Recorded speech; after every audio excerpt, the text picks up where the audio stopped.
नमस्कार दोस्तों, स्वागत है आपका आपके अपने YouTube चैनल दीपक रचित कथा में। दोस्तों, आज हम आपको बताएंगे एक पंडित जी और वैश्या की कहानी। एक बार की बात है, एक पंडित जी ने अपने बालक को भी शास्त्रों का अध्ययन के लिए काशी भेजा। सभी शास्त्रों का सांगोपांग अध्ययन करने के बाद बालक अपने गांव लौटा।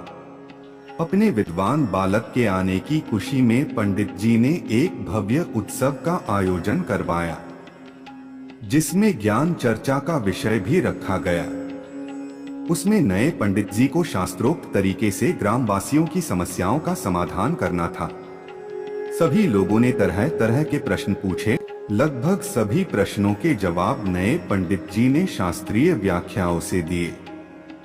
गांव वाले बहुत प्रभावित हुए। इतने में एक बूढ़ा किसान सामने आया और उसने पूछा, पाप का गुरु कौन?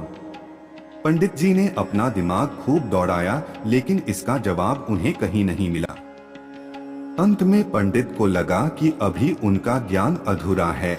वह वहीं से वापस काशी को रवाना हो गए। काशी जाकर उन्होंने अपने सभी गुरुओं से पूछा, लेकिन इस प्रश्न का जवाब उन्हें कहीं से नहीं मिला। हताश और निराश होकर इस बार पंडित जी अपने अंतिम गुरु के पास गए तो उन्होंने कहा, वत्स, इसका जवाब तुझे एक पापी ही दे सकता है कि उसका गुरु कौन है। पंडित जी की आंखें आशा से चमक उठी। उन्हें लग रहा था कि अब उनको उनके प्रश्न का उत्तर मिल जाएगा। उन्होंने तुरंत पूछा, ऐसा पापी कौन है और कहाँ मिलेगा? तो नवीन पंडित जी के गुरुदेव बोले, मैं तो किसी पापी को नहीं जानता, लेकिन एक वैश्या है जिसने सैकड़ों लोगों को पापी बनाया है। वह तुम्हारे इस प्रश्न का जवाब दे सकती है। पंडित जी बिना कोई देर किए वैश्या के घर की ओर रवाना हुए। पंडित जी को आता देख वैश्या ने स्वागत में व्यंग करते हुए कहा, ज्ञान के साधक आज अज्ञान की सेवा में कैसे? पंडित जी ने स्वाभिमान पूर्वक कहा, हे देवी, मुझे सेवा की कोई आवश्यकता नहीं, केवल अपने एक प्रश्न का उत्तर चाहिए और उसका उत्तर केवल तुम दे सकती हो, इसलिए तुम्हारे पास आना पड़ा। मुस्कुराते हुए वैश्या बोली, पूछिए महाशय, ऐसा कौन सा प्रश्न है जिसका जवाब केवल मैं ही दे सकती हूँ? पंडित जी बोले, मैं जानना चाहता हूँ कि पाप का गुरु कौन है। वैश्या ठहाका लगाकर हंसी और फिर गंभीर होकर बोली, महाशय, इसके लिए आपको कुछ दिन यहाँ रहना पड़ेगा। अब पंडित जी इस प्रश्न के उत्तर में पहले ही काफी भटक चुके थे, इसलिए उन्होंने वैश्या की बात मानकर वहाँ रहना स्वीकार कर लिया। लेकिन पंडित जी बोले, हे देवी, मैं यहाँ रह तो लूंगा, लेकिन खाना पानी अपने खुद के हाथ का बनाया ही लूंगा। वैश्या बोली, जी जरूर। इस तरह 4 दिन बीत गए। प्रतिदिन पंडित जी खाना बनाते और अपनी पेट पूजा करते थे। आखिर परेशान होकर पंडित जी ने वैश्या से पूछ ही लिया, हे देवी, मुझे मेरे प्रश्न का जवाब कब मिलेगा?